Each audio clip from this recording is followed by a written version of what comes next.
All right, everyone. So I'm going to give the top 5 tips that I have when managing your AdWords account, and this is beyond the basics of just setting up your keywords and your ads. Anyone can do that, but I'm going to give you these 5 techniques that will either save you a lot of money or two help you make a lot more money. And some of these, seem obvious, but are often overlooked. So I'm going to dive into this. The first thing that I want to share with you are location settings. So this seems so incredibly obvious, but it is a significant pitfall to a lot of people. So I'm in my own AdWords account because I advertise for my business, which is Rise Marketing Group, risemkg.com. But I'm showing you this account just because there's real data in here, and I don't really spend that much, maybe about 100 or so every month, but it works. Um, but I say this because I'm not showing my clients' accounts. This is just the account that I advertise within. So if I am in my AdWords account, I'm going to go into a campaign, and I'm in Rise campaign, and I'm going to go to settings. And this,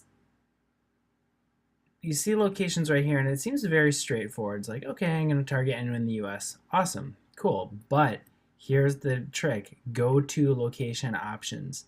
This is really, really interesting and can be a downfall to a lot of advertising campaigns.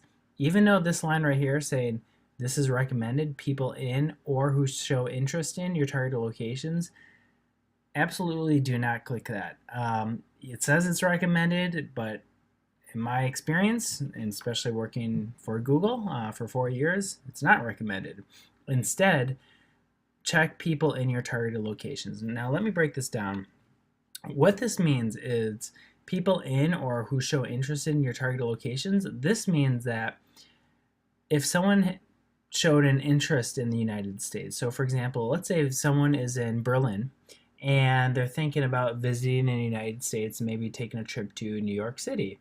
If within their search history they did searches for New York City, so maybe weather New York or things to do, tourist, etc., they would be qualified within my campaign to reach them because they've shown interest in my location. Now, the intention of Google doing this is actually, it's good. For example, like if you offer service in a specific city and someone's doing research in that city, yeah, maybe they might be in market for your service, but chances are no, and I would highly recommend it against clicking it. So just click this, and I'm gonna give you, if you have the above selected, I'm going to show you where you can actually see if you're serving outside the United States or you're targeted. Go to locations, then go to geographic report, then go to user location report, and then you can see everything. But literally, this happened to me no more than 2 days ago. One of my clients that I was doing an audit for them, they wanted to see how their AdWords campaigns was set up, and I just looked here. I went to the user location report, and I saw, yes, they're serving the US, but then they're serving all over the world. But their business only services users in the US. So huge pitfall. Seems very straightforward, but I just want to call that out. So location settings, again, hit that second option. So that's the first tip. All right, so the next tip I have is audiences. Now, search is great because you only reach users who are searching for the products and services that you're looking for, right? Makes a lot of sense. But over the past 5 years, this whole idea of audience targeting within search came into be, and it's extremely powerful. So what it allows us to do is not only reach people that are searching for products and services, but also giving us additional context behind that audience.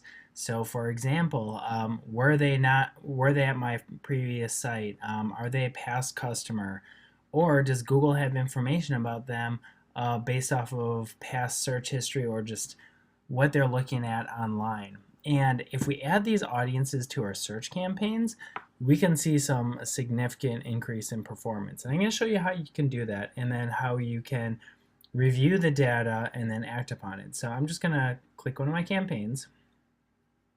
I'm going to go to an ad group, and I'm going to click into audiences, and right off the bat, everybody should add in these audiences. So click audience, add to this ad group, sounds good. Yep, sorry, it's at the campaign level. So there's two options when you're adding audiences. One is you can just only target an audience. So you can target people who've previously been to your site, or based off of segments that Google has information on. I wouldn't do that, because then you're way too targeted in your approach, because that means two criteria has to be met. One is they need to be searching for your keywords, and also they need to be in this audience. So instead, always click the second, which is observation. And then there's a few audiences that you can do. One is these are Google audiences that are available. So what I selected for my campaign is you can go in and market whatever you sell. You can likely find an audience that fits, but in this case, it's anyone who's been doing research for advertising and marketing services. So I added that as an observation. Another thing that I would recommend to add, and I have this at the campaign level, so I'm going to go there, is remarketing lists. Now, on my other class that I offer on Skillshare, I talk about how to set up your remarketing lists. But what you can do is, this is integrated within AdWords, is then add in these users of people who have previously been to your site, and maybe even people who hit checkout, and add it as an observation. And what's going to happen when you go to your campaign, you're going to start seeing performance data. You're going to start seeing performance data, and what you can see over time, and right now I don't have a lot of data, so that I can't draw any conclusions, but what you're going to see over time is that certain audiences might outperform users who you don't have any audience data of or additional context. And when you find that out, what you can do is you can place bid adjustments for each audience. So for example, in time, maybe anyone who's previously been to my site is going to outperform those who didn't previously been to my site. That's usually the case. And then in that instance, I would place a higher bid adjustment for those audiences. Or we might have an audience that just, for whatever reason, just doesn't perform. Let's bid down. But anytime you can add audience information onto search, keyword search, it brings your account to a whole new level. And a lot of people have been extremely successful at this, and Google just released, only this past spring, these other in-market audiences to search, which was previously only available to take advantage of on display. So across all your campaigns, add in relevant audiences as an observation, review the data, and then you can make bid adjustments over time. And if you have any questions, just hit me up. Happy to help you guys out. All right, now time for the third advanced AdWords optimization that you can make to your account that I strongly recommend. And again, this is coming from experience working directly at Google for the past 4 years. Now, this has solely to do with the creative. There's two aspects of this. I'm going to go into one of my search campaigns, and within every ad group, it's highly recommended to have at least 3 different ads. It sounds tedious, but what happens is Google will automatically optimize and serve the ads that are most likely to perform the best automatically in the background. So it's recommended to have at least 3 different ads within each ad group. Now, it doesn't have to be anything crazy. What you can do is just maybe change the headline a little bit. And you can see what I'm doing right here is, Rise Marketing Group at risemkg.com, led by a former Googler. That's the second ad, but then the first ad, everything's the same. The only thing that's different is Google Ads Marketing Agency, and then led by a former Googler. Make these subtle tweaks, and then what Google will see is one ad might have a better quality score or has a higher chance of performing, and it's going to favor that one. But do yourself a favor, just take 2 extra minutes for every ad group and just create a couple extra ads, and then let the system auto-optimize. So that's one. For every ad group, have at least 3 ads. Number 2, leverage all ad extensions. Go to ad extensions and then hit every one that's relevant to your business. There's a few reasons why I'm recommending this. One is Google straight out said that adding extensions increases the quality score. Increasing the quality score has a direct correlation to ranking on the page. So the higher the quality score, Google's saying that's a quality ad, and it will let you rank higher up on the search engine results page by not even necessarily paying higher CPCs or cost per click. So load up your ad with as many ad extensions as possible. Not only are you going to be able to rank a little bit higher, but also you're just adding more text to your ad and giving users more and more information up front before they even click. Because if you give them so much information up front, they may say, you know, this actually isn't a fit for me. That's great. That means they don't click and you don't pay for that click. Or they might say, wow, this is really awesome. I love what this individual is offering. I'm going to click in. So let me break this down. You have the site link extensions. This is just a deep link to your site. Callout extension, these are non-clickable extensions. They're just differentiators that you can add on. Like I have a few, like over 1,500 students rated 4.9 out of 5, etc. Let's go back to extensions. Structured snippets, these are different services that you offer or courses, brands, etc. It's non-clickable, but add it if it pertains to you. Call extensions, if you want phone calls, definitely add this so that way people can give you a call right from the ad. Message extension, I really like these. We're all on our mobile phones. Sometimes people don't want to call, they don't want to email, they just want to text you. Add that. Location extensions, if you have a brick and mortar physical location that you want people to stop by and visit, add that. It's going to show your address and people can even click it to get directions.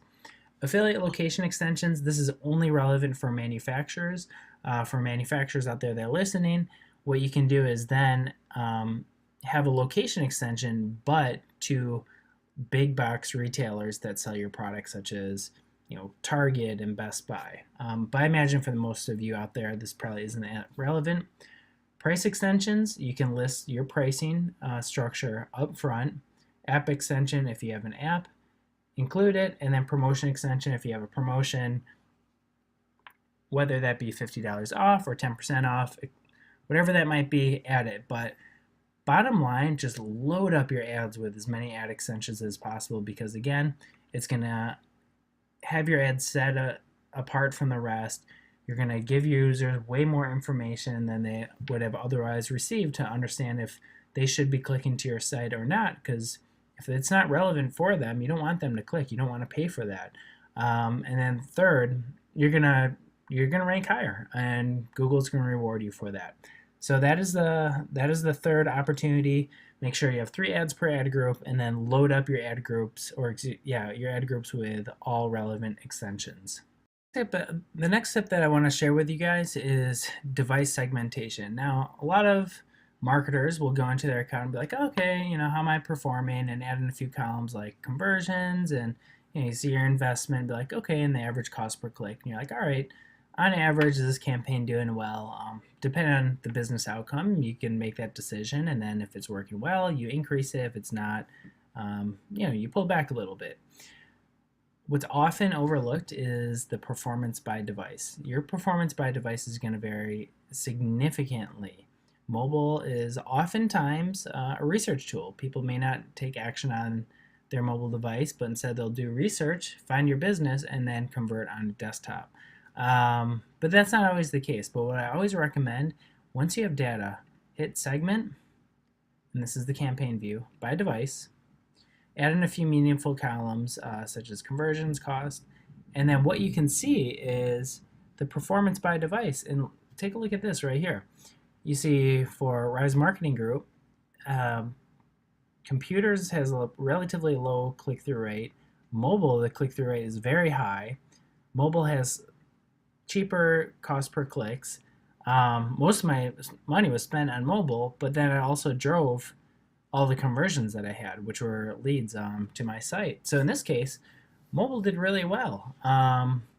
But what you can do is you can actually segment, you can actually place bid adjustments based off of performance. So if you're in a campaign, go down to devices, And you can place bid adjustments, because if one device performs really well and another doesn't, like for example, maybe tablets, I don't have much data here, but if it doesn't perform, I might say, I don't want to serve on tablets. I only want to serve on mobile, or maybe I only want to serve on computers. But check performance by device. It will vary, and let the data tell you the story.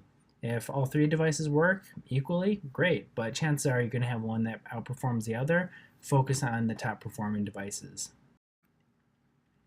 All right, everybody, we covered a ton so far, but I'm saving probably the best for last, and this is bidding automation.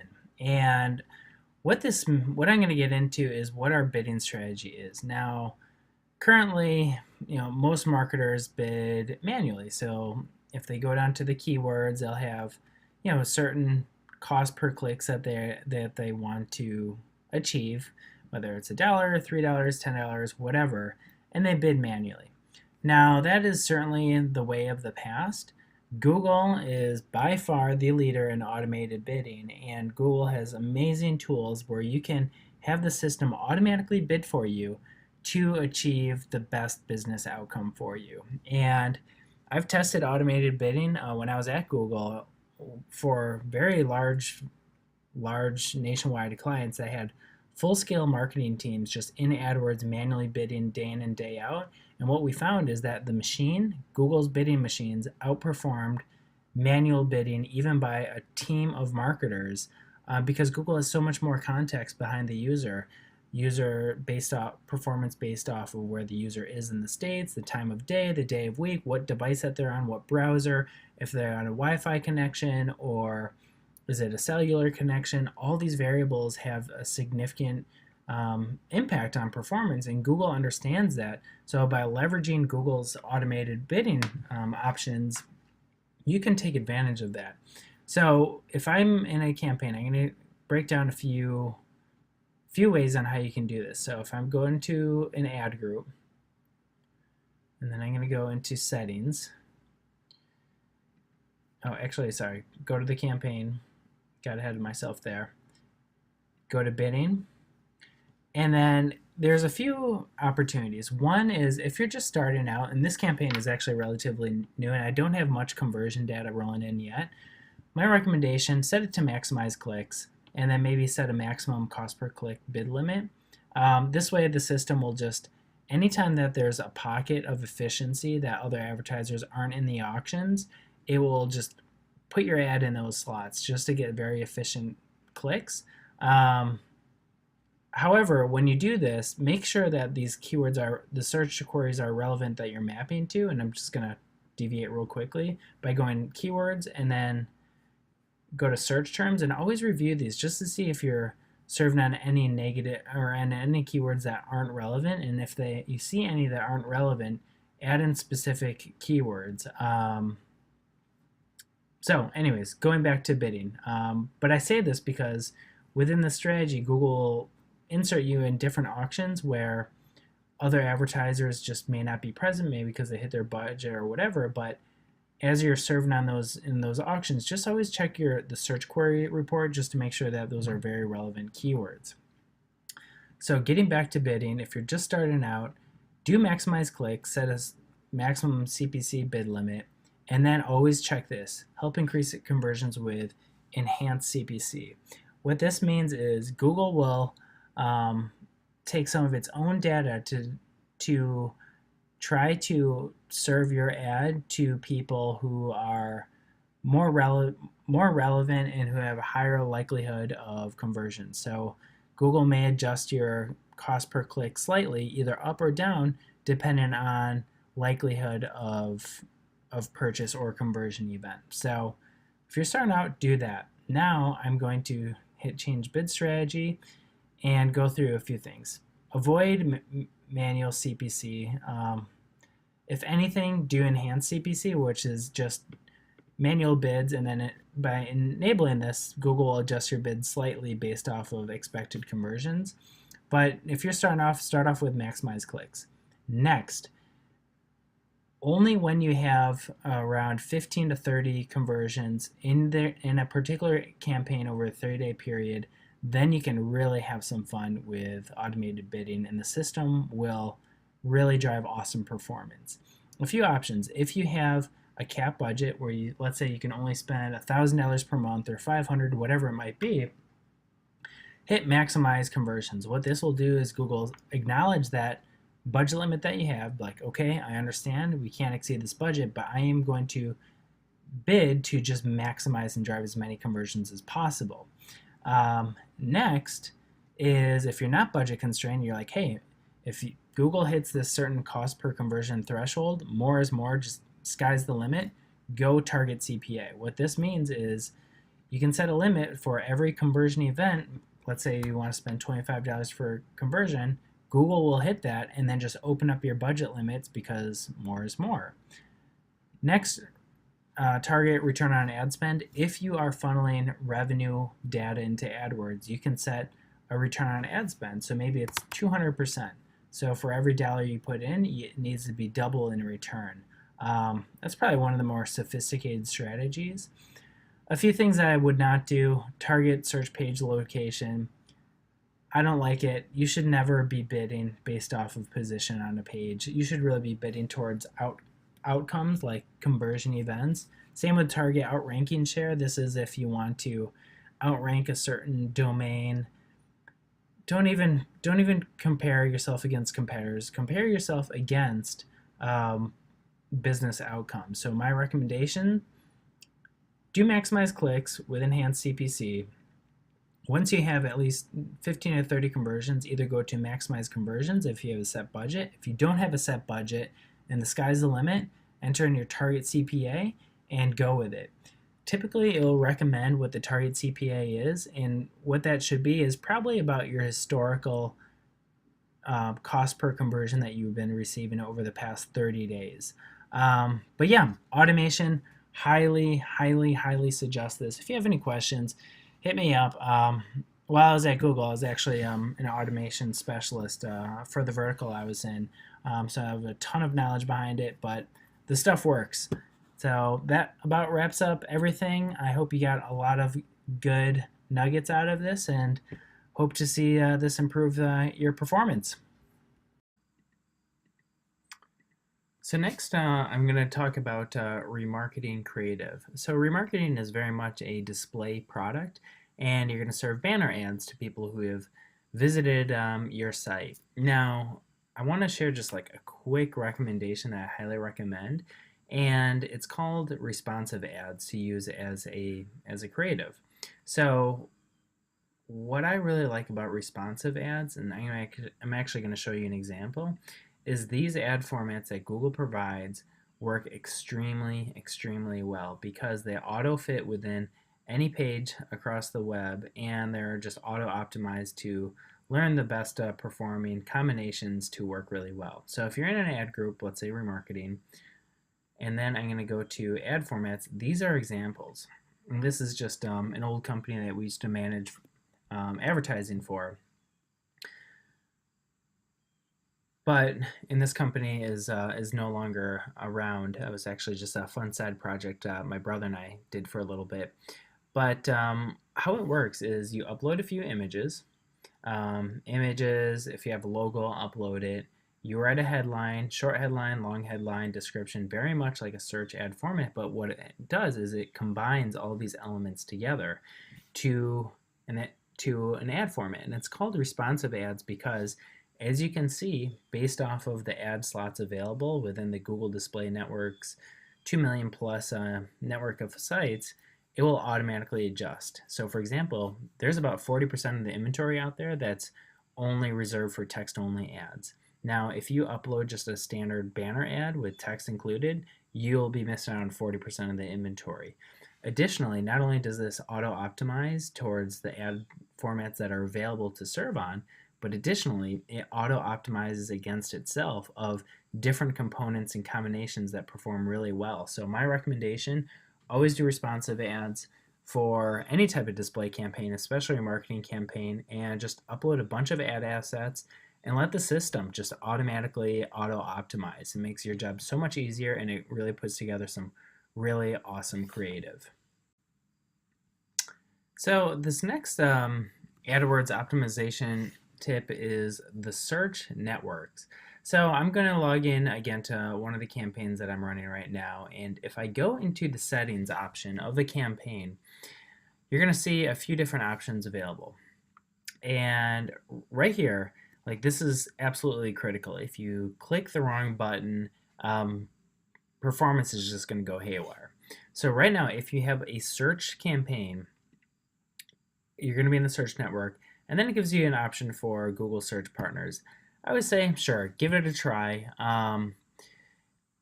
In a second, I'm going to show you how you can review performance between google.com search as well as the search partners, which consists of literally hundreds of other smaller search engines. And it could even be like cable providers like Comcast, where they have a homepage and you can actually do a search and Google powers that, but you can serve ads on it. So I always say include it. However, I would strongly avoid including on the display network for a search campaign. So many times this is automatically defaulted to including it, but if you have this included, performance is going to be off. You search just will not work for you. And if you have any instances where it does, feel free to send my way because I'd love to see an example. So, and I'm going to explain for a moment. Search works really well because you're only reaching users as they're searching for their products and services that you offer. However, if you expand to the display network, you're not going to really reach users as they're actively searching for your products or services. Instead, you're going to reach users that might be reading about content somewhat related to the products and services that you offer just based off of Google's matching technology, but it sounds cool and it sounds like it could be effective, but it really isn't. There's a stark difference in performance for someone who is actually searching for your products and services and you being there at the exact moment of intent versus someone just reading a site that might be loosely about what you provide. Now, there is a time and a place for display campaigns and even that type of targeting, but by bucking it together with a search campaign, that wouldn't be it. So let's say you have the search network and Google Search Partners included. And I'm going to go to all campaigns and I'm going to show you how you can segment performance. So if I go to, let's do for fun, go all time, go to segment, network with search partners, then I'll customize my columns a little bit. So maybe I'll do cost per click.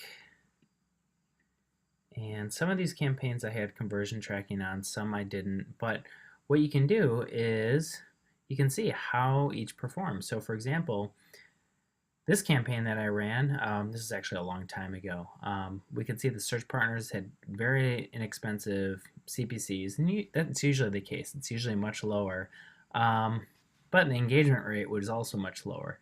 But what I would really look for is how many conversions that you're getting and the cost per conversion. It looks like I actually did have conversion tracking on it, so let's just open this up to cost per conversion so you can see what did it make sense for my business. Now in this case, my cost per conversion for the search partner was $17 compared to Google search, which is only $4. So in this case, I would say, cool, I'm glad we tried it, but not a fit for me. So those are my quick recommendations as it pertains to the search partners, as well as other networks that you should or shouldn't be advertising on for your search campaign.